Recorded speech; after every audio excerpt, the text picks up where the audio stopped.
Hello, hello, and welcome back to Behind the Design with OPEX coaches Brandon Persson and Daniel Persson and Brandon Gallagher. There's a shortcut. Whoop! I Yeah. just blended you guys into one coach. Yeah. That'd be You're a one super super coach. You're the best coach on the planet. Yes, amazing. It's Tuesday morning. We are coming at you live with another episode of Behind the Design. Brandon's going to tee us off with some questions today around a couple of different coaching topics. So it's going to be more of a discussion-based format today. I'm excited to let them take over. In other news, on Brandon's podcast, which is part of the CoachRX podcast network, the BG Perform podcast, there is a new episode live, and it is all about things that these coaches wish clients knew.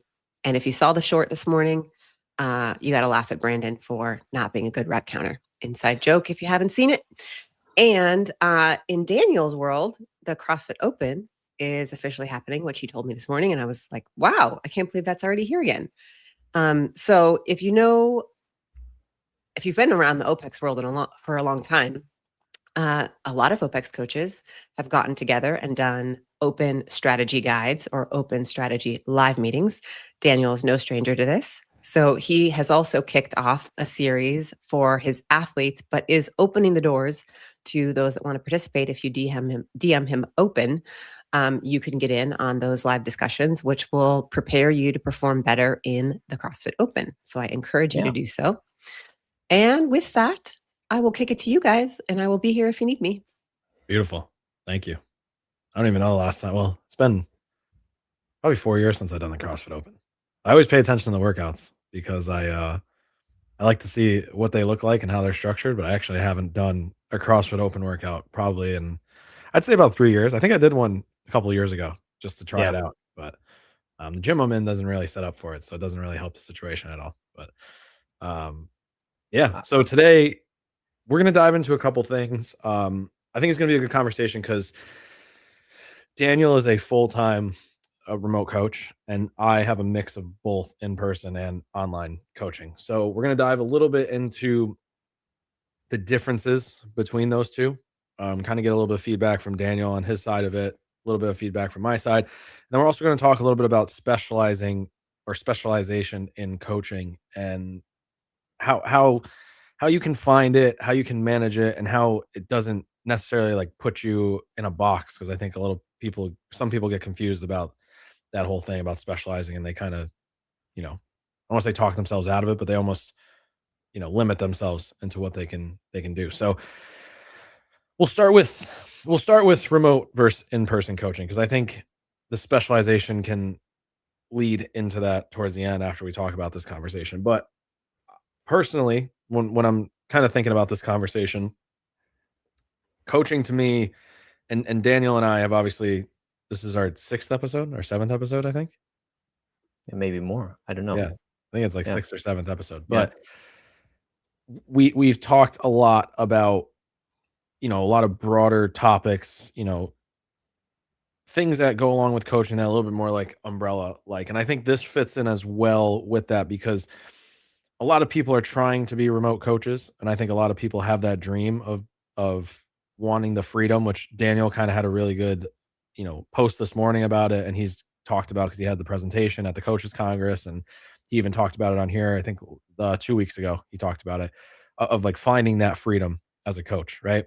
And I think in my mind, to find that freedom as a coach, like, you need experience on the floor. And Daniel, I'm sure you're going to add to this, and how important having that like in-person time with people is, that actually leads to the remote coaching.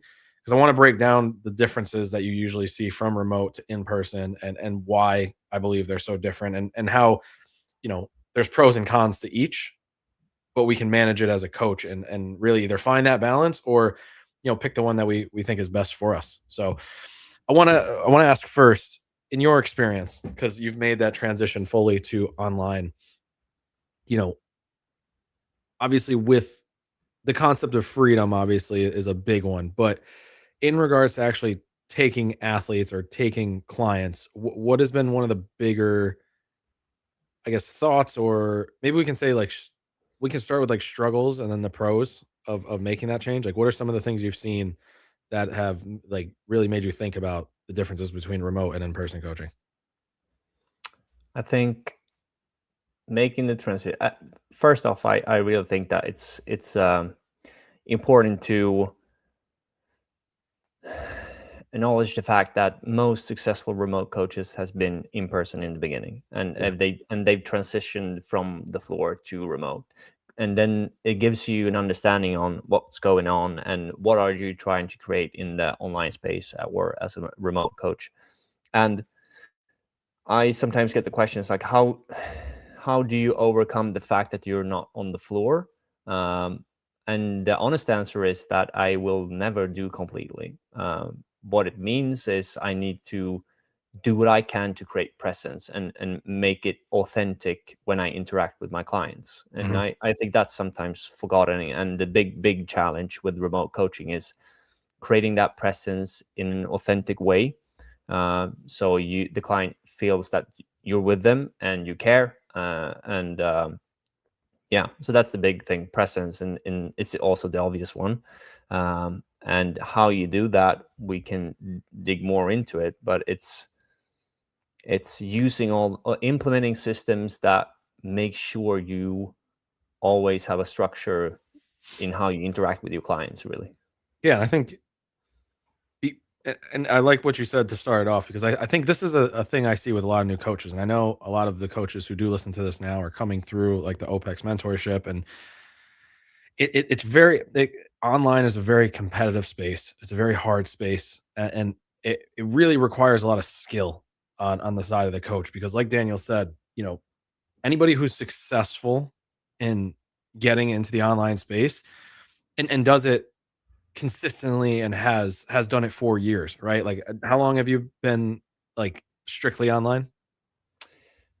So strictly online, maybe 2+ years, but Okay, I've done like some shape or form of remote coaching for almost 10, I think 10 years. So cool. And, like, I would assume your remote coaching from the beginning to now obviously looks a lot different, it feels a lot different, it presents a lot different. I would hope so, right?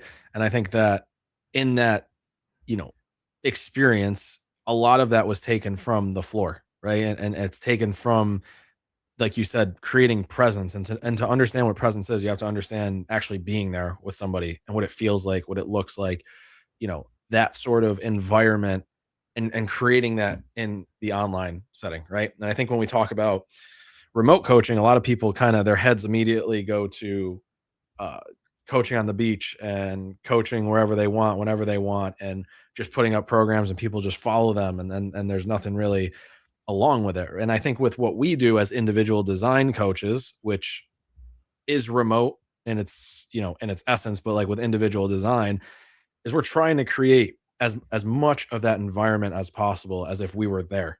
Right. And I try mm, to let people know that like the Coach RX app, the systems, that sort of thing is to kind of create the feeling of me being there without me actually being there. Right.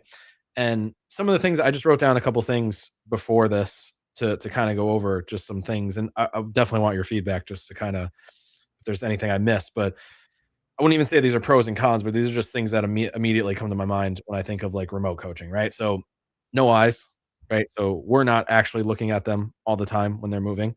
Uh, in my opinion, you need more communication, right? Less hands on because obviously you're not there in person. More schedule freedom for the client.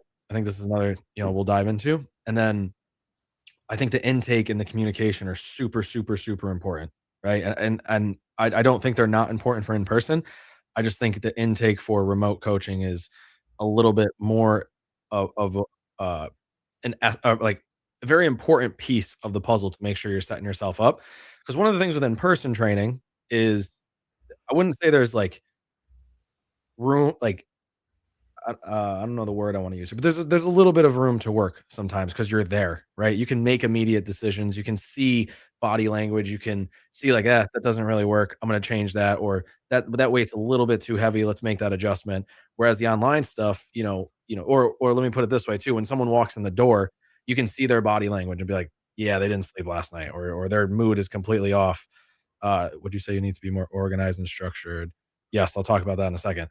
And I think when someone comes into the gym, you can immediately see and make that adjustment of like, hey, okay, they don't look right. I'm going to change the workout. I'm going to change the entire session around so they feel better. We can immediately ask questions about what's going on in their life, right? With the remote coaching, we're just, again, which we've talked about in the past, kind of relying on the communication that they give us. And some of the things I wrote down for in person were eyes, because obviously we have eyes on the people. We have that built-in relationship through the hours that you spend in the gym together.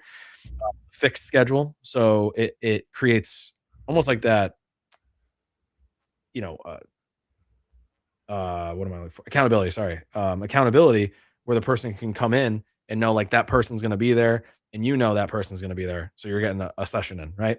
You're obviously hands on.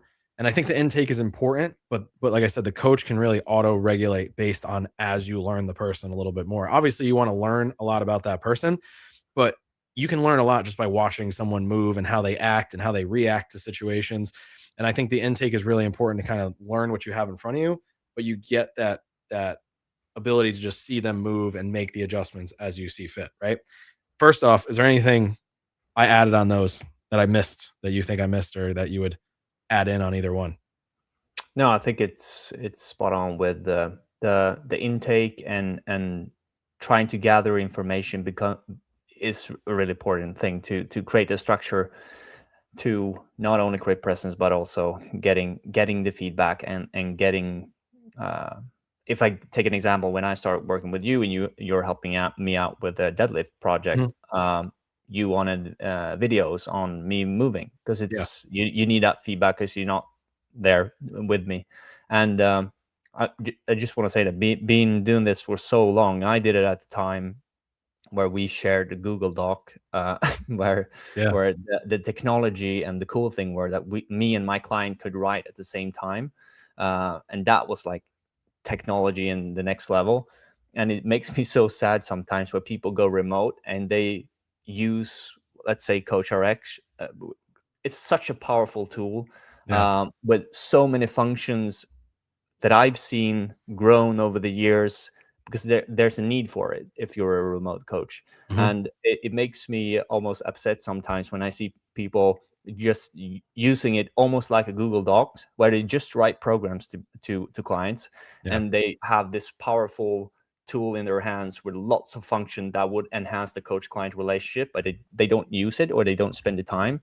And also just going like adding to the discussion and going into this in remote coaching versus on site or being on the floor, to me that remote coaching is freedom.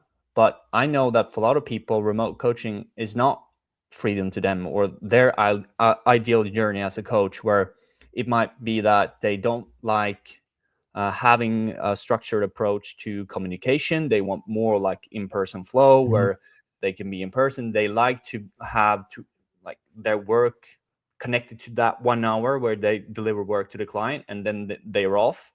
So I think it's also worth remembering to really figure out, is remote coaching freedom to you? Because Yeah. sometimes it's just you anticipate like remote is the next thing and that's freedom. And it happens to be that to me. And the way I try to define freedom recently is, am I dependent on decisions and behaviors that are not in line with my values and priorities? And I try to make my schedule like low friction, and that is freedom to me. And that ended up being remote coaching. But for some people, it might be that in person provides the most freedom, because then when they're out of the gym, they're out of the gym. They don't Mhm. have to sit by a computer. They might hate being at a desk, and so freedom is different. And I think it's worth to for coaches starting out, start to not just jump to like defining remote coaching as the given freedom, because for some people it's not. Yeah, and I think that's a really good point too, because I think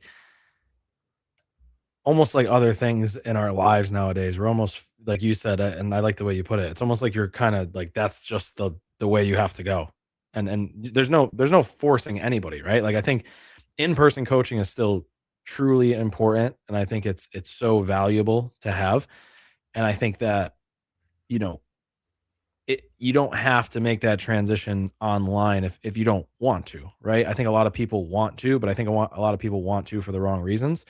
I don't like, and I think in my mind, when I think of online coaching, I think of being able to reach more people and help more people at like a given time, right? When you're just training in person, your hour is dedicated to that one person. It can't go anywhere else, right? And that's not a bad thing. But if you're a coach who wants to make a difference and you want to extend your helping hand to more people, then online is going to give you that opportunity to work on multiple people within the same hour, essentially, right? So it's like you can help 5 people in the same hour as opposed to one person for 1 hour and that's it. And obviously, from a business perspective, like you can scale a little bit more online. But one of the things that I think Candace asked before that I think is really important to bring up is like organization inside of that, right? And I think I struggled with this. Done more pre-planning for the client experience. Yeah, yeah. So I think organization, I struggled with this early on because I feel very good in person, right? And I'm able to see things in front of me. I'm able to make adjustments. I'm able to check in on how the person's feeling. And there's so many like pieces of the puzzle that are right in front of me that I don't have that I can just see, right? And I think when I started to do online coaching, and this was probably about 6 years ago, I started. I struggled a lot with the communication. I struggled a lot with the structure, the organization of being like, all right, I have to check this once a day to make sure somebody messaged me or I answer it back. I had to make sure that I wrote exactly what I needed to write there. I needed to make sure that the programs were updated, like, and it wasn't something where someone was coming in and I was like, okay, well, I can make an adjustment if it feels like it needs to be adjusted. And it was really tough for me to make that transition from in person to online because of that like organizational piece to it, right? And I think the thing that a lot of people forget about in person to online is like, yes, in person you kind of fixated on one person unless you do like group training. You are kind of like in that hour there, but there's a lot of pieces of the puzzle you don't have to worry about because they're right in front of you, right? When you are going remote, you need to have a schedule, you need to have a system, you need to have almost like a checklist that you need to do for each person. And that's why something like Coach RX is so important and having or using it fully, like Daniel's saying, is because Coach RX gives you the opportunity to understand who the person is, what they're doing, where there's compliance, when they need help, when they're not following the plan, when they aren't kind of giving you what you need feedback wise. You can see the movement patterns, you can get the feedback, and it allows you to structure it so you can really, again, almost deliver your service in the cleanest way possible to somebody online. And that's what it should be, right? Online training should be that version of it. I think also as a coach, you have to understand that the client isn't very as much as we've been developing online coaching for a really long time. I think people still are a little bit naive and like unaware of what online coaching can actually look like. And I think a lot of people have that expectation that it's just a program, right? I think a lot of people just kind of go online, they buy something for $20 and that's like online coaching. And I think it kind of puts us in a position who are we would consider, I mean, we can call ourselves online coaches, but we're really individual design coaches who have like a service online, puts us in a position where we kind of have to show people like, hey, like this is truly like a personal training session with a coach that is wherever you want it to be, whenever you want it to be, right? Anything to add to that? No, it's like in Coach RX, even the function like touch points Mhm. that where you track interactions with your clients. And let's see, many clients have, Yeah. yeah, and using touch points to make sure to structure to interact with your clients. And one thing that I know you said, a piece of being a successful coach is be a nice person to be around. Yeah. And how do you create that in the online space? You need to figure it out because it's way harder than uh, being a nice person to be around in person, because Mhm. then you have so much more to play with. I think it's creates a lot of structure, and also with the fact that what many people chase, that I can do that whenever with a remote coaching, also becomes almost like a trap or a problem when they get full remote, because then they lose all the structure and they don't have a schedule, because they can push it around to whenever. And just looking at my days, I have like set days for my coaching calls, I have set days for my program design. Do I sometimes start pushing it around? Yes, but I still have an idea of how my week is going to look like, and I also make sure to every morning go through my schedule. What do I need to get done today in terms of check-ins, program design, consultations, business meetings, and it can be tough, and it can be a lot to be in that like loose structure, which is remote coaching. Yeah. And I think one of the things where I want to kind of transition into is, like you said, you know, losing that structure can be really hard, right? But I think, and I know you can speak to this because I know I can speak to this. Some of my best online clients have been clients I've had in person at one point, right? And I think that it doesn't mean that you have to get that sort of like teach or coach someone in person and then transition them to online. But I think having that background and having that ability to say, hey, like I've built this relationship from the ground up into remote coaching can really build obviously your business long term, but can also kind of teach you that, hey, this person is someone I've seen in person for many years, and now we're transitioning into that online space. You can kind of see the differences, right? And you can kind of see like what feels good and what doesn't feel good, and what they need and what they don't need. And I remember, like, to bring it up because you just mentioned it. I remember when I made the decision to go with Ian full time. I didn't have a choice. I was like, all right, well, I guess I'm going like, basically at that time I was going like full time remote because that was all I could do to coach the other people besides working with Ian. And there was the freedom to push things around, but there was also the ability that I had to kind of be ready for him at any point when he needed it. And the structure I struggled at the beginning with the structure. It was like, oh, this needs to be done today. And then it was like, oh, well, I got to go here and here and here. So I'll push it back. And then like it doesn't get done. Or there was days where, calls needed to happen. And it was like just trying to fill in the calls whenever I could instead of having like a set time going through. And I had to learn these things where I was like, when I was in person, when I was seeing these people on a regular basis, it was a lot easier to just say, hey, cool, we're going to talk in the session a little bit. We'll talk at the end of this for 15, 20 minutes, something like that, after we do the entire session and we make the adjustments that we need to make. So to me, I think a really smart way for someone to kind of learn these things, because we've said a few things that I wrote down just because I want to make sure I touch on these again. It's like, how do you become a nice person to be around? Right. How do you develop presence? How do you develop organizational skills? And then touch points as another thing I wrote down. Right. And I think as a coach early on, it's super important to have that time in person. If your goal is to transition to online fully at some point, you got to have time in person so you can feel what it's like to be present with a client, right? Feel what it's like to have organization inside of that session, inside of communication, inside of, developing a session that someone's actually like excited to go to, right? Having those touch points, understanding in person, right? Like, what are those touch points? What are the things that I need to kind of uh, revisit every single session? What are the things that I need to talk to this person about? What are the things that get this person excited to come back? Right. And then I think, like Daniel said, one of the most important is just how do you become a good person to be around? Right. And I think that's such a mistaken piece of coaching. And I think for a long time, coaching was just, especially like when we're talking about performance coaching, that's a little bit of a different thing. I think with performance coaching, there's a lot of uh, I guess we'll say leeway in regards to the personality because, like when I've been around coaches, I've seen people who are just not fun people to be around, but they get results. And that's what those guys are looking for at the end of the day, right?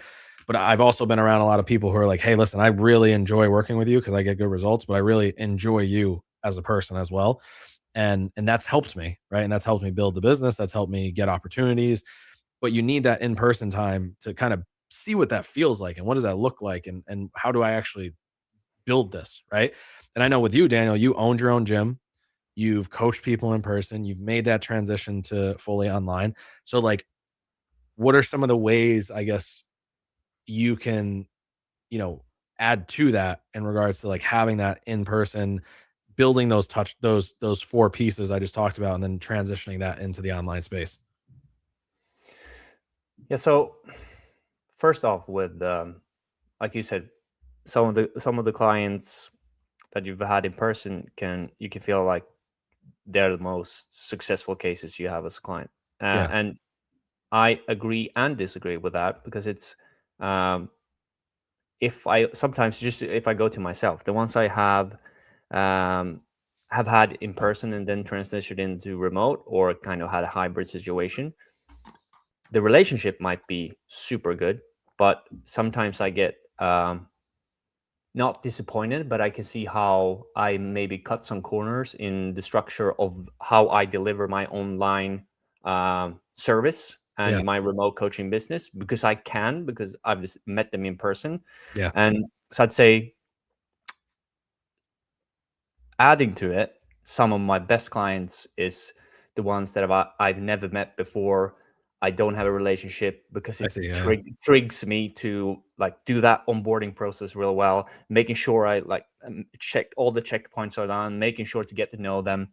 So I think it's a good example on the importance of presence, because if you don't have that structure, those ones are going to be the best ones, or at least it's easier. But it for me, I have some cases where they came from. I have no relationship to them. That they didn't come in on referrals, which is usually the most common way that people find me, and that kind of triggers me to, okay, what actually am I delivering here? What's the structure?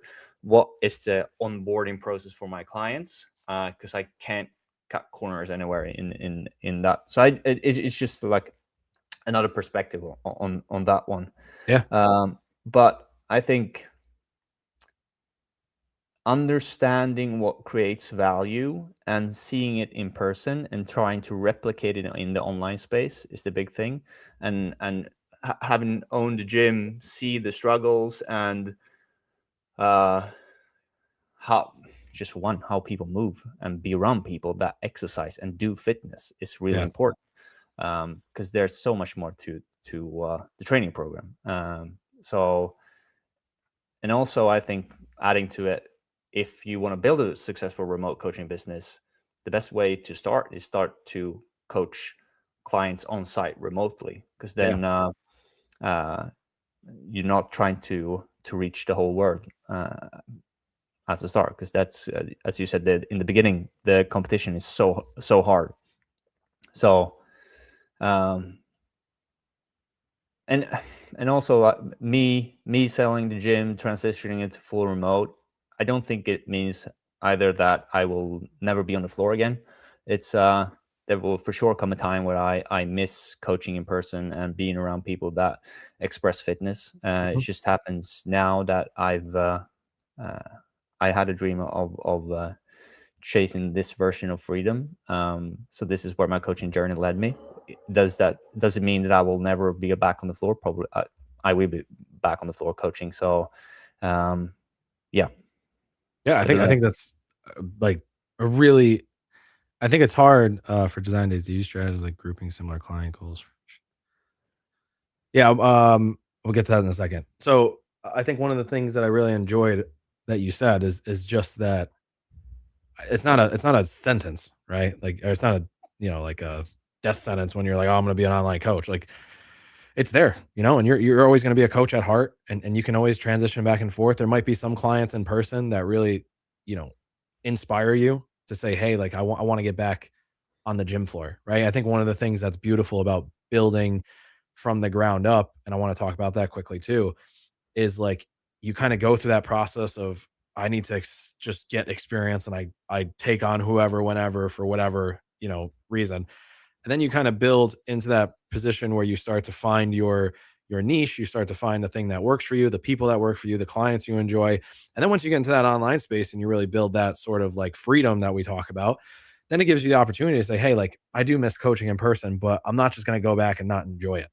Right? Like, I'm Mm, not just going to go back and be like, just for anything or anyone, I'm just going to go coach. It's like, if I'm going to go back, I want it to be something that inspires me, something that gets me excited, something that when I get to the gym, I'm like, oh, I can't wait to like work with this person, right? And that's like a beautiful thing. It takes time. It's not going to happen overnight. But I think with a lot of this stuff, in my opinion, to kind of get you to that remote world, you want to use in person to like build capacity, right? So build just coaching capacity, the ability to write programs, the ability to make adjustments, the ability to auto regulate, the ability to have conversation, cue, um, you know, talk to people, see what's wrong, see when people are kind of like not telling the truth or not giving you full feedback, and be able to like read those things, right? And once you have the capacity to do all that, then you want to try to build systems that are going to allow you to kind of get into the online space, giving that service, and then making it as seamless as possible of a transition for either the people you coach in person, or like Daniel said, when you're getting new people online. Because I think I disagree a little bit with what I said as well, where it's like, I've had great clients, like I've had 3 or 4 online clients that I've coached since I started my gym, right? And they've been with me every single step of the way. Every place I've moved to, every country I've been to, they've been like, "You're my coach no matter what." And I coached them in person for like 3 years, and I've had great experiences there. But I also had a lot of in-person clients when I transitioned that just hated online and just didn't work, right? And they just either weren't accountable, or they didn't show up, or they weren't asking or doing what I asked of them. And it's really hard to kind of make that transition for not only the coach but also the clientele as well, especially if they're used to having someone in person. But it's just one of those things that I think if you do it correctly, building that capacity in person and then building those systems to go online, that in-person time is just so important to you as like a coach, an individual, and obviously like building your business long term. I forgot the question that I think it was like with design, if yeah, okay. So grouping clients versus. And I think that goes into structure. I think like for myself, I have a couple days during the week in which I like have a few hours that I sit down and actually program. I usually try to go all my individual design clients first, and then I do like, if I have a couple like general programs that I write that people follow, I'll do those later in the week, because the individual design takes more like brain power. So I want to have that like early in the week when I'm fresh, when I'm ready. I want to make sure I'm giving that the time it needs. And yes, you have to. And I think with program design, you should always be practicing. This is something I learned from Sam Smith. That was something that like I took a lot away from him on, is like, no matter if you're writing actual program design for somebody, you should have design time like multiple times throughout the week, if not every single day as a coach, because that's what we do as coaches, right? Like that's our mastery mission. That's what we're trying to accomplish. We're trying to deliver the best results possible. And to do that, it's just like any other athlete might do, is like, if we want to get better at programming, we got to find time to program every single day and write design and rework design and reflect on design. And we need that time to be able to make mistakes and see what we did in the past and see what we might do in the future, and that sort of thing. And it takes time, and you need that in your schedule on top of the other things that need to be scheduled, and that needs dedicated time by itself. Obviously, you got to do what comes first, which is like the clients that you're working with. But if you don't have clients right now, I would say just build that into your schedule, right? Have a couple hours during the day each day where you're taking time and writing avatars, or writing programs for people that you might know or you see, or writing programs for yourself. And I think trying those programs, running through them, seeing the faults, that also helps online too. Because I think sometimes when we're writing programs online, sometimes we're like, we have these grandiose ideas. We're like, oh, it's going to be sick. Like, this is going to be a perfect workout. And then you're like, well, I don't really have space to walk. And it's like, oh, damn. All right. So I got to fix this. Right. And you don't know it because you're not there. And you have to kind of like work through some of these things to say, okay, well, like I want to write this whole workout, right? I want to have this whole program for somebody, but what do I do if this happens? What do I do if this happens? And you kind of work through the whole program, seeing, do the reps make sense? Do the jumps make sense?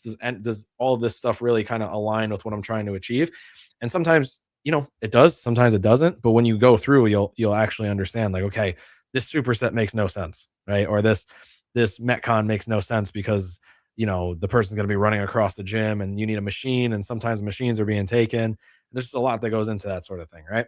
So I think organizing the day to not only program, right, but organizing your time to reflect on that, and then also give yourself time to actually go through it as well in regards to either training or reflection. I think it's really important. Yeah, I usually structure my, like if we dig into do that specific design session, I do have a structure where I try to categorize my clients in lifestyle client or competitive athlete or like CrossFit athlete. Yeah. I use in CoachRx, I categorize them, and I do have a system where and the way I look at it for myself is that it's 80% principles and 20% creativity. Yep. So, and I need to.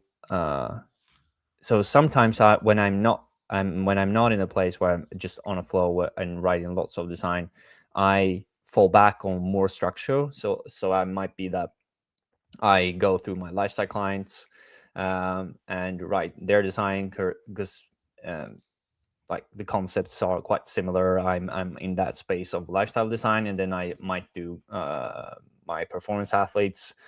But sometimes when I'm in a flow, I just look at my client list and I'll be like, okay, this is exciting. I'm going to write this one now. And when I'm done with that, I just open the client list again. I see a name. I'm like, okay, that's the one I'm doing next. So and that's also how I look at my schedule I need to, because when program design, like with any thing that depends on creativity, when it's forced, it almost kills it. Yeah. So I need to make sure that I have actual time and have time to think about it and don't feel pressured that I need to get this done. And Yep. I don't think that when it feels forced and I just make myself write the design, I don't always think that my clients will notice, but I kind of have that itch of me not being the best coach I can be. Mhm. So and that kills the joy of and that's one reason I sold my gym and left the that space, because the classes I was the a position where I always needed to fill the holes in the schedule, and if a coach got sick or anything happened, that became a priority. Yeah. And that pushed on things that I can do later or didn't have a strict deadline, which, for example, design. And back to what I define as freedom is being depending on decisions and behaviors and priorities that are not in line with my values or create friction. And that started creating friction over the years, that I enjoy program design, individual design, but the class schedule and my commitment to the gym started to pushing things around in my schedule Yeah. in a way that I didn't enjoy. And that made me less creative when I was writing design, and made it because I just felt one day like I'm not enjoying individual design like I used to do. I'm in a place now where I'm just writing programs to get to the next week, Yeah. and something is I need to make a change here. I think it's So hard though. I think people don't even realize that part of coaching. And I think that's like such a big thing specific to gym owners and people who have physical locations. It's like, and me and you were been talking about this recently, but it's like when you're a coach and you just want to coach, and like you open place to coach, and then all you do is stuff besides coaching. yeah, You clean, you sign people up, you're HR, you're the mechanic, you're the plumber, you're the janitor, you're the music guy, the DJ, you're yeah, everything, right? And it's like all that takes away from what you truly love, which is coaching. And you have to find that system. And that's why these systems are so important. That's why this organization is so important. And like I felt the same thing. And it's funny because like I remember specifically there was a time like shortly before I left my gym and sold my gym that I was waking up planning everything else except for like my coaching. yeah, And it was like I was filling in my day of like, all right, I gotta get in there, I gotta make sure the bathrooms are clean. Then I gotta Zamboni the floor. Then I gotta make sure like I gotta fix this bench. I gotta make sure I'm tightening the screws on this thing. Then I had a class. Then I had to go fill out some paperwork. I had to make sure the payroll was done. And I remember sitting there, I was like, I literally haven't even like actually sat down to coach and like think about it. Like I'm thinking yeah, about everything else that goes into it. And it's not to say that like running a gym is a negative thing. I don't want people to kind of like take that from this. I just think that there's pros and cons to it, and I think you have to want that piece of it. And I definitely do in my life again. Like I definitely do want that piece of it in my life again. I think it's just very difficult and very time consuming. And like when you're trying to master something and you're trying to master coaching, sometimes you just gotta focus on coaching, right? And sometimes renting space out of another facility, or paying a little bit higher in rent, but just having that ability to step away and not have to worry about any of that stuff, and you can just coach, is so much better than having to have that weight on your back of being like, I need to have my own facility and I need to have like my place, because that gives you that ability to again focus on coaching, right? Focus on finding that passion, building the system, and actually building something that you can like sustain and maintain over the course of time, right? Sorry to Yeah, cut. and, Yeah, and you, I'm grateful for that experience because it showed my priorities, and it's almost like you have to go through that to really figure out what's important to you. yeah, of And course. if I'm doing it again, and if I'm going to run a gym again, I need to make sure that I set it up in a way that is in line with how I want to live my life and my priorities and how I want to spend my time. So that's I'm grateful for the experience in the sense that I know what I need to put in place if I'm jumping on that kind of project again, Yeah, and just making sure to be true to my values and priorities. yeah, and I think this kind of leads into the next little part I wanted to talk about, which is like when you specialize in coaching, right? Because I think as a coach, we all kind of come into this field with that desire to just help people, right? And I think as a coach, and Candace talks about this a lot in regards to marketing, in regards to like separating yourself from the pack, is like having something you're really good at, or you just really love, right?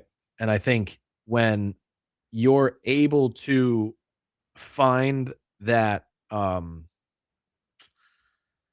passion, right? And I want to ask you about this too, because I kind of like fell, I wouldn't say I fell into what I became like, I guess, really good at, but I kind of made like a mental transition of like, hey, I would like to go down this route, and then I just kind of got like thrown into the fire with it, right? And I was someone early on who I just wanted as many people in front of me as possible with my coaching, right? It was all in person. I did a little bit online. I had a long-term vision in mind of like I want to do more um online coaching, but I'm in person right now and I just want to get as much experience as possible, right? I worked with older men, older women, younger women, middle-aged people, people who were competing, people who were just trying to get fit, people who had injuries, people who hated the gym, people who loved the gym, all of it, right? And I think that allowed me like so much of a base. And I think we talked about this a little bit before, or maybe I've talked about this on on my own podcast, but you want to have something you're building off of, right? And if you try to specialize too soon, like if you try to go from like the college into S&C, right? Or professional S&C, you're going to hit a limit on how high you can actually go. And I think a lot of people struggle because they leave the college room and then they jump right into athletes, and they don't ever have that experience of having to teach someone like, hey, this is how you use a barbell. This is how you know, uh, this is how you build a schedule. This is consistency, all that stuff where it really kind of helps somebody.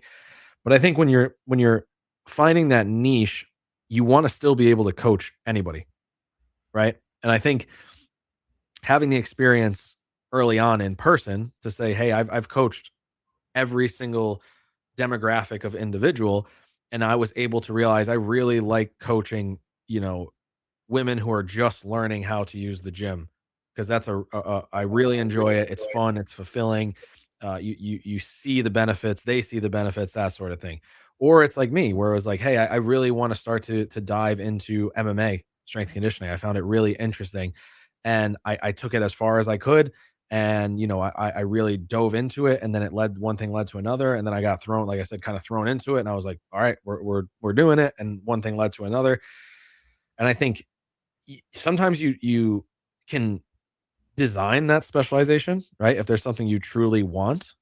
Sometimes other times you just find it yourself, and I think the specialization may change. I think this is why it's so important to go back to something you said, like 80% principles, 20% creativity. I wrote that down because I think that's a really good thing to remember here. Is like when you're specializing, principles are going to continue to maintain across any demographic, right? And then that 20% is where we can start to change things to specialize, or we can start to focus on a specific subset of individual or a certain outcome or a certain um, input, output, whatever it might be. And sometimes I think, our specialization has to change because you can specialize in general population, which is a very important piece to specialize in, right? And I think a lot of people overlook. You can specialize in a specific sport or performance or rehab or whatever it might be, right? But I think at the end of the day, mastery is always going to be our goal inside of coaching. And I think if you, Daniel, if I sit down and actually think about like what do I want to do at the end of the day, it's help people perform better and move better, right? And how we do that is the 20%, but the baseline of that is the 80%, right? It's building principles, it's building a foundation, and then allowing them to do what they need with the extra 20%. Yeah, and it's like connected back to the episode where we talked about S&C for MMA athletes, and you gave the example on your role, and one aspect of it was keeping them healthy.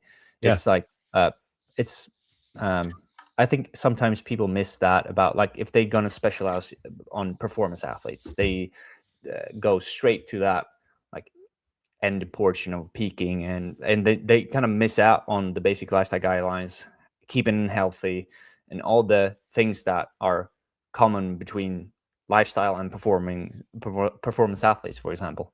So I think it's starting off by being competent enough to coach everyone is also a good way to test your principles, and then you can start specializing. Because, like, for me, I always been very much into program design and writing training programs, and that led me to being quite successful in the masters category in CrossFit, because it's that's I felt that with masters athletes, they have a limited amount of volume they can do, and we can't afford to get injured, and it really puts pressure on you need to be really precise in program design. Mhm. And I love being in that place that where because it becomes a really competitive edge. If you have Yeah. a good training program and you keep them healthy and they don't get injured, you can do real well. So my specialization ended up being just a consequence of what I like to do within individual design. What was Yeah. my big interest, and where could I find a competitive edge against other coaches with that interest and passion? And so, but I started off with coaching a lot of people, and I think principles is like, you and I talk a lot about it, and it becomes really abstract and striving to mastering the principles. But the best way I can explain it, and I've said it before, is like, find a set of principles. I went through the OPEX CCP, and I've leaned on OPEX principles my coaching career. But find a set of principles and start using them. Try to master them, or at least get so good to a degree where you start to feel trapped, or you want to alter them, or you want to just make small changes, because only then you can find yourself on the other side as a coach. Yeah. But you need to go through that set. You can't just jump to doing random things. You need to find a set of principles, and I highly recommend the OPEX ones, because it's I believe that you can coach anyone with those, and try to master them to a degree where you start feeling trapped, or you want to alter them, because then you know what you're changing or what decisions you're making. Like, I want to tweak this map progression in this way because it's going to fit better with this client's Yep. session or logistics or gym or whatever. But it's you need to go through that progression of find a set of principles. There's different ones, and you can it's not as abstract as people sometimes think. You just need to get one set of principles, try to master them, and then you can find yourself on the other side as a coach. Yeah. I was gonna say, I think the thing that becomes difficult is that people try to reinvent the wheel sometimes Yep. with this stuff, and I think it becomes very difficult as a coach to know, like, who do I listen to? What do I listen to? And I think I've been lucky enough. Maybe it was just good marketing, or it was just lucky to keep me like in the things that I've chosen. But like OPEX was like one of the very first things I did outside of like the CrossFit level one that I did it, and immediately it was like, whoa, this just clicked and like made sense. And like I found ways to like immediately implement it inside of my coaching, right? And I've done a lot of certifications. I have a 4-year degree in human biology, and none of it really made sense to me until I started actually coaching and finding something like the OPEX method to kind of like tie it all together, because it just becomes, like you said, like it becomes so abstract sometimes that it's almost Mm. impossible to understand. And sometimes you just need 10 rules, right? Like literally you just need rules that are like, hey, teach them how to eat, teach them how to sleep, teach them how to move, teach them these are the ways you're going to move. These are the kind of the patterns you're going to follow.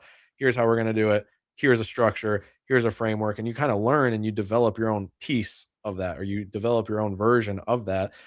And it's so exhausting sometimes to see people try to reinvent the wheel, as opposed to just be like, hey, like no matter what you do, these are the principles, right? And then you can change them how you need to, but for the most part, this is how it's going to be.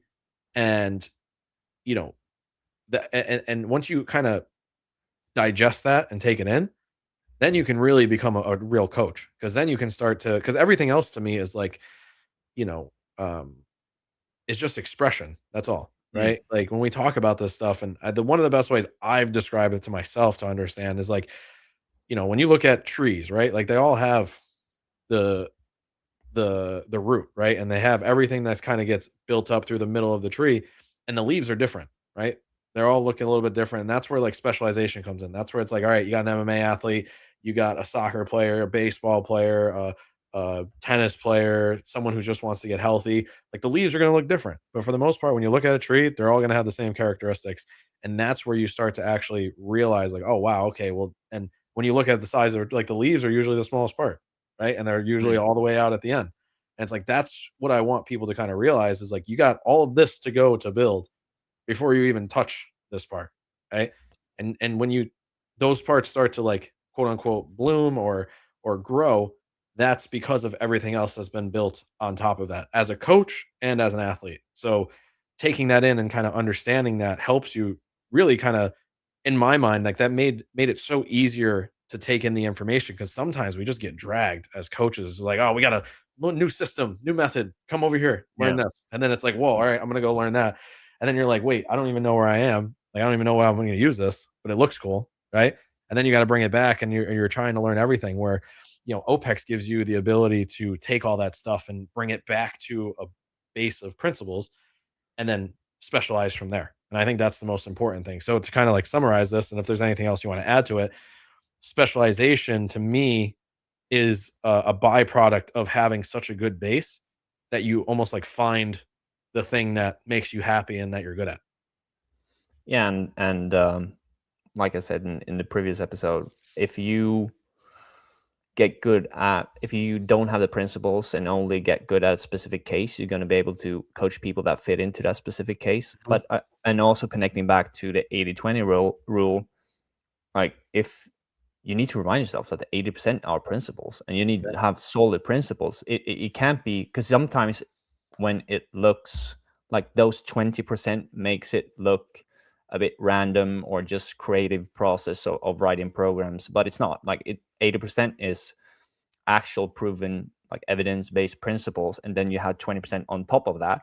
And then you might find yourself in specific, like if you go down the kind of the route of a specialization, those 20% might be your competitive edge. Mhm. So and like then it becomes a question of, yes, we do principles, but I also have this portion of 20% which I figured out, or I'm really creative about, or I found stuff that I feel working in a given space or a given case, and that can be an argument to go for it. Like coach MMA athletes, high performing, like whatever you want to do.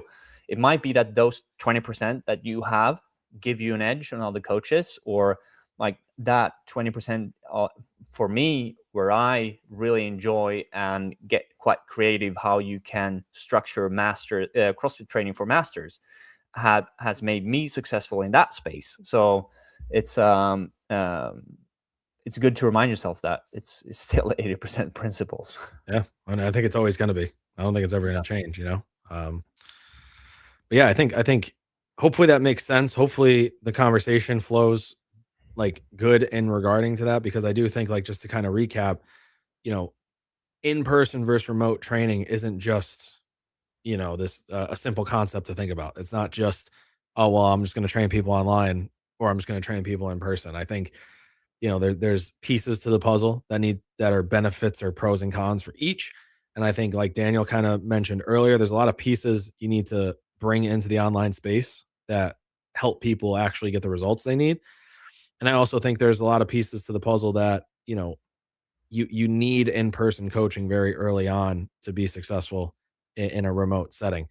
And then I think if you do this correctly and you go through this process correctly, then you're bound to find your niche as a coach. You're bound to find the thing that you enjoy, that gets you excited, that makes all of the grinding worth it. It might take some time. I think that's another thing. Like, takes a lot of time, like we've probably been both coaching for 10 years, right? And like, probably in the last 2 or 3 years, that's where you start to see a little bit, even a little bit of success, right? And you start to go, wow, this thing actually works, right? Yeah. Some people give up after, they just give up too soon. And I think nowadays, as more information comes out, as more experience is had, as you follow people like myself who have been through the process, and Daniel who's been through the process, and all the other coaches who are out there building like real sustainable businesses and giving real advice, like locking or attaching yourself into that environment and realizing like, hey, it just buckling in and be like, it's going to take time, and there's no shortcut around it. I think early on in my career, I can at least speak for myself, I had that mindset of like, well, I'm just going to commit to 10 years and see what happens. Like, that's always been my mindset. I was never trying to do this in a year. I was never trying to like I always rushed, and I always had those feelings of like, damn, I wish I was there quicker. But I think at the end of the day, I always like 10 years was my goal. And, that's always, yeah, that's just plain and simple. That's what's helped me get through like a lot of the ups and downs of it. Yeah. And also, just adding to the remote versus on-site or in person, you don't have to choose. You can do both. Like, Yeah. you can have some remote clients, and you can do some in person, and find a way or a schedule that you enjoy and looks like how your coaching journey, what you want it to look like. And also just keep in mind that the value creation for the client is kind of fixed. You need to be present, you need to create clarity, you need to be a good person to be around. It's just that if you move to the remote space, you need to figure different stuff out. You need to figure out how to solve different problems, whereas in person there might be other problems that you need to solve. So it's not that like moving to remote is just automatically going to result in you working less or anything like that. I think that the value creation is fixed, and you just solve it differently in person and remote, and it takes a different skill set from you as a coach. And if like any coach is trying to figure out how to do it, or I'm always happy, and I know you all also are, to jump on a call 100%. and just listen and not. I'll share my journey, and we can dig into whatever journey they want to set out to do. So I think also just reach out to us. We love speaking about coaching and principles, and the coaching career in general, because it's I know both you and I just look at other coaches as our colleagues, and our competitors is just the reasons that people are not moving, because like we're happy to share any knowledge that we might have, or if we can help anyone. Yeah, 100%. I agree. Sharing your thoughts on this, Daniel. Why do you believe coaches are not using the software? Why do you believe the coaches are not using the software to its max potential? One, I think the general perception is that the cool thing is writing programs, and they miss out on the lifestyle calendar or other functions, or it might be that they have a like false idea of what remote coaching is, that it is just them working less, or not having to solve the presence issue, for example. But if you look at into CoachRx, it's a platform built by coaches for coaches, and you can really notice because the functions in the platforms are actually solving actual problems. So I think it's worth investing the time in figuring out and setting up the structure within the platform, because it's such a powerful tool if you use all the functions. Yeah, I agree. Cool. I think that's it for me. Nice. That was awesome, guys. I think you covered most of the questions. We did have a few questions come in, but I think I popped most of them up on screen. Yeah, I think it's a big issue because a lot of coaches who are just getting started see the success of coaches who have been coaching for years and have these, thriving remote practices, and Yeah. they want to jump right into remote right away. So I love the fact that you guys address the importance of one, education, mastering principles, but getting the experience in person.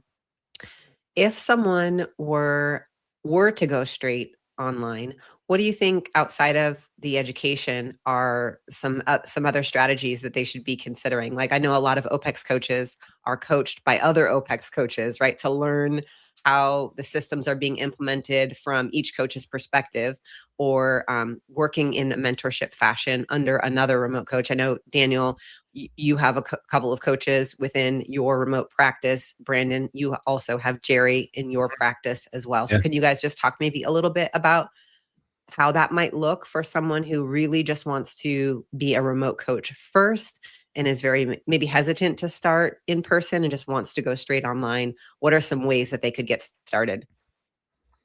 I just want to I add think one thing because I think Daniel's going to have a lot more to this. One of my biggest things that I think people like is a space for it. Like, I think if you're going to go online, I think having a space to like work in is really important. And that's something I struggled with a lot because I was moving all the time. I was literally had like a different room every couple months. And it was so hard for me to like get set up. And it was so hard for me to go from like in person where I was like, when I'm at the gym, I'm working and it's like mindset, environment, all of that. Like when you have a space like this desk, the room, the pictures away, like that helps you kind of know like I'm in the zone to work. And I think if you're just trying to jump online, like having that space you work in is really important because I think the gym is the space we work in normally. And I think having somewhere that you can just work in and have that environment and kind of have that mindset of like, cool, I'm here to work and know when you're in that space to work, that's something huge that's like helped me and that I didn't really hear a lot about like early on in that transition. I couldn't agree more. I talk about this a lot in content creation because you're removing the friction, right? Yeah. If your workstation and your command center, and obviously CoachRx helps because you can just pull up a browser and your operating system is in front of you. But anything that you can do to remove friction in any case and make the routine easily accessible, easy to start, so Yeah. important. also just feel professional, because Yeah. it's you're a professional coach, and you should take it serious, and make sure your working station looks nice and tidy, and that helps me with creativity. Like if I feel good, I have a good rhythm over the day. I have a nice clean workstation. It's like a chef. You should have a clean kitchen when you cook. Yeah. And but also just adding to the how to get started. I think if you want to start a remote coaching business, it doesn't have to be that you like take a job as a personal trainer at the gym. It can also be that you grab 5 people in your family, a close circle, and start coaching them, and just start building your concepts and prove to yourself what's working, what's not working, how do I optimize this, because then if they're close to you, or you get the chance to interact with them, or you have a relationship with them already, it might be somewhat easier to get started. So that's a big tip. Like find people close to you, maybe 5, or I know a lot of people like start coaching a friend or a family member, and I think that's a great thing to do, just to experience the coach-client relationship and kind of start figuring out the client journey. I think that made me think of something too. My husband, when he first got started with Barbell Medicine, is who he works for as a remote coach full time. He started as an intern, so being willing to, get in and do the work for free to some extent, as a form of education, but then like having the humility to just start from the beginning and know that you're going to learn so much from the exposure to saying yes to something like an internship, or even creating an internship for yourself, because a lot of both of your practices are growing and thriving. And if someone who was a hungry coach who you had some interaction with messaged you and was like, I would love the opportunity to do an 8-week internship with you and be able to shadow you as much as possible in a remote setting, like you'd probably be like, hey, I'm down if it worked out. But so many people don't take the initiative to just like create those opportunities for themselves. Yeah. And as I said, I don't see any other coaches as my competitors. There's a lot of people that needs coaching, and coaches need coaches. So it's I'm happy to help and discuss anything like remote coaching or in program design or whatever, because I think if we can just together elevate the profession and push it forward, it's just good for everyone. Yeah, I agree. I love it. Well, we are a little over on time. Thanks for hanging with us. Of course, if you are watching this on a replay and you have questions or comments or thoughts, please drop them in the comments wherever you're watching this video. We will monitor them and make sure to answer. And of course, both Daniel and Brandon's Instagrams are linked in the description of this video. So be sure to follow them and reach out if you have any questions.